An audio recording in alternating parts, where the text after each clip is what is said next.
ndaj fëmijës, e kemi ndaj... Reakcion kimik, domethënë. Reakcion kimik. Për shembull, unë kam pa në Perëndim njerëz që kanë të rriqen ndaj punës vullnetare. Vdesin, shkojnë në kund të punojnë, të kenë kontakte, të ndihmojnë njerëz e kështu dhe i ndjehet vetja plot, që ndihmova. Pastaj në kalim të tezës tjetër, të Erosit, po prap kemi librin e Aldous Huxleyt, që është një libër me një ironi shumë cinike, me titullin Diktatura demografike. Ai parashikon fundin e civilizimit perëndimor nga mbi popullimin. Të gjithë librat e ka ai. Është cinik. Pak a shumë. Është po genial, po cinik, paralajmërues. Por tani ai llogarit veten dhe kulturën e vet, dhe harron faktin që pa njerëz nuk ka kulturë. Perëndimi shumë pak lind fëmijë.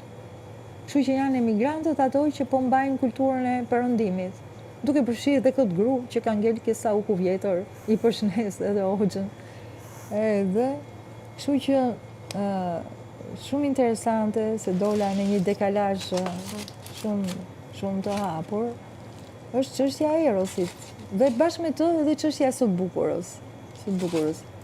Sepse Dostojevski kishte hedhur një tezë në Facebook dhe i suleshin gjithë. Ndoshta edhe unë bëra një pikë pyetje kur e lexova për herë të parë. Çe kishte? E bukura do shpëtoj botën. Mirë po, që të shpëtoj bukurën e botën lindin shumë pyetje shaku. Si mund ta shpëtoj botën e bukura? Duke frymëzuar. Duke frymëzuar, ky është një aspekt. Por, unë e kuptoj ndryshe, tash mas shumë reflektimeve. Se njerëzit gjithmonë janë për të dobishme, funksionale. E bukura është një kualitet pa funksion, thjesht estetik, kënaqet syri. Pra ti e bën shtëpinë dhe në fund i ve edhe një lulej ta zem. E bukura është perfeksioni, domethënë është funksioni estetik. Janë disa element, jo funksioni estetik vetëm. E bukura është edhe jo vetëm formë, po edhe përmbajtje. Ajo është e bukur kur është në të gjithë komponentët e vet. Në gjithë përmbajtjen e bukura ka vetëm funksionin estetik. Pra nuk ka funksion utilitar e bukura. Ka, besoj. Mund të jetë pjesë, po nuk bëhet për atë gjë. Pra, një dorezë mulliri, zemër, një dorezë mulliri mund ta bësh në gjitha format që të punoj perfekt. Frymëzimi mos ai ka kriju botën, e kupton? U frymëzu Zoti që i erdhi ideja për botën. Shiko. E bukura e imagjinatës, e bukura e një vizioni, ato sjellin ndryshimin. Unë me këto jam. Ato e sjellin idenë dhe ideja e ndryshon botën. Po gjitha këto mund të bëhen në mënyrë brutale. Ide këtu kanë gjithë mënyrë brutale, po puna e artikulimit, ajo do formin pastaj. Kjo është temë tjetër. Unë po them që e bukura nuk ka funksion utilitar. Ti një vath mund ta kesh gjithsesi. Po kur është i bukur, thënë, ky qe ka vërtet i bukur. Pra, nuk ka funksioni utilitar, funksioni estetik. Dhe pse është i rëndësishëm që të mos ketë funksion utilitar, ose vetëm utilitar, sepse tregon që njeriu u shkëput nga ekzistenca. Pra, arriti atë diferencë me ekzistencën, ta mbuloj kaq shumë me të mirat e veta që prodhoi, saqë tani ka kohën e kënaqësisë. Dhe kateti i tij i strukturës prodhon gjëra për qef, jo për hall. Jo për funksion, kupton? Dhe kjo të shkëput, kjo është hapi parë që njeriu shfaqet njeri. Se kur bën vetëm nevojë dhe ekzistenciale, është një jetë kafshë. Edhe kemi provu dhe jetën e kafshës, se ashtu na çoi halli me ndryshimet e vazhdueshme. Por dhe jo vetëm me ndryshimet, po në çdo njeri ka pak jetë kafshë dhe është e domosdoshme të ketë, ekzistencë, esencë, por dhe beauty, bukuri. Kështu që po i bëja këtë për ato setet që mbajtëm sot, që kanë majt gjyshet tona. Kam pas një poezi, kishim një çantë kuti në shtëpi që mbante era kamfur. Aty ishin gjithë ato të gjyshes të mamit që i trashëgoi mami. Edhe po nuk guxonte t'i vinte njëri ato, se ai regjim ishte. Po, dhe unë shkoja, ishte mister aty. Po sa e bukur, inshallah po mbjej libri Dormanci. Ma çoni më i libër, ma çoni librin tim. Të bëj gjëra të bukura. Edhe pyetja ime, a kishte qenë në një epokë si ato, pra epoka e së bukurës, a kishin qenë njerëz që i mbanin ato gjëra? Po kishin qenë njerëz, kishin qenë. Ka pas njerëz që kanë jetuar dhe për të bukurën, jo vetëm për... Dhe është e çuditshme se... Ka pas se s'ka pas, po ti shif thjesht se sa bukur i bënin shtëpit, se sa i bukur ishte druri, Sa bukur ishte Mirë këto, se edhe kishin. Sa bukur ishte Po shko në penxherja. Afrikë, ku janë ato mizat në përfytyr, e si janë bijut. Sa të bukura i kanë bijut, sa të bukura i kanë tatut, sa të bukur... Dëshira për të dalë mbi nivel... Se bukura të frymëzon pra... E bukura. Dhe aji me genialitet e ka thënë atë jo që e shpëton botën, po është tregus që bota ka shpëtuar nga niveli ekzistencial, ka momentet e saj që nuk është vetëm ekzistencë, luft me esencë, por është edhe beauty, është bukuri. Jo, unë se shoh vetëm si formë të jashtme, të bukurën. Shoh si gjën më të kompletuar që ekziston në të gjithë komponentët e vet. Po si normal. Kulmin e arritjes, kur diçka është e bukur, është kulmi i suksesit. Po të kthejmë këtij Spencer Brownit që është gjeni, ai thot, formë quhet vetëm ajo që nuk krijon tension. Pra, po t'jetë kështu për brenda gjithë komponenteve, formë e përsosur është ajo që edhe krijon tension. Jo, nuk krijon tension. Duhet krijon. Brenda vetes. Po flas për formë, po flas për formë dhe për mbajtje, për kompletësi. Hym ke një kishë, është aq e përsosur sa ti s'ndjen asnjë lloj tensioni brenda saj. Për shembull, hy ke një shtëpi e thu, a ky trau krijon tension.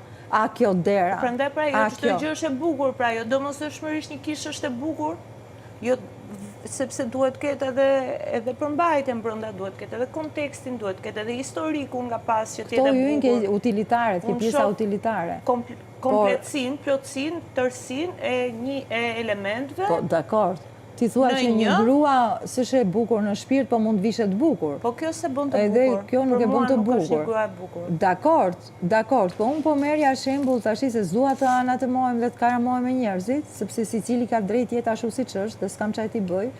Po unë po tregoja për investimin shpirtëror që bën njeriu në objektet e veta, në veshjet e veta, në idealet e veta që shkon i çmendur që shkon dhe lufton për gjërat e veta. Po, këtë se i beson si të bukura, i beson si të plota, si kuptim plota, si frymëzuese. Nuk jeton dot me të shëmtuar, nuk jeton, secili e ve, unë nuk i mora kot ato buzëkuqat. Jo se unë s'rodi dot pa buzëkuq, po për treguar që janë disa gjëra që nuk janë në, si thonë, në mas, pa të cilat unë vërtet nuk do jetoj dot. Kështu që, edhe... Janë shumë interesante këto diskutime, s'kanë fund, nuk kanë fund. Pastaj vjen diskursi tjetër, krahasot të bukurën me të bukurën. E frikshme është. Krahasot të bukurën me të bukurën. E frikshme është. Po... Ky diskurs është vërtet i frikshëm. Mis dhe mister. Jo, se kam për ato. Flas për të bukura, për civilizimin. Nuk po flas për, po e shpjegoj kështu në formë shakaje. Që ka rivalitet në çdo gjë, ka konkurs. Megjithatë unë mbetem me atë që qytetërimi perëndimor është një investim i gjithë botës. Edhe nuk është vetëm histori, po është mënyrë. Kanë analizuar jashtëzakonisht shumë njeriu në marrëdhënie me njeriu, shumë. Që nuk e kanë shumë kulturat e tjera, se janë kultura bashkëjetese. Ka analizuar me libra, thua? Me gjithë që ka analizoj njeriu. Edhe... Po këtu, vetëm këtu se pas ke analizuar njeriu. Edhe ku këtu? Këtu, në ferm. Ku unë isha kohë gjithkohë të bo spektakël. Që më duheshi mu, tash ato mund thonë kush jeti, si jeti. Po pse mendojnë që duhet ta bërë spektaklin më në atë mënyrë?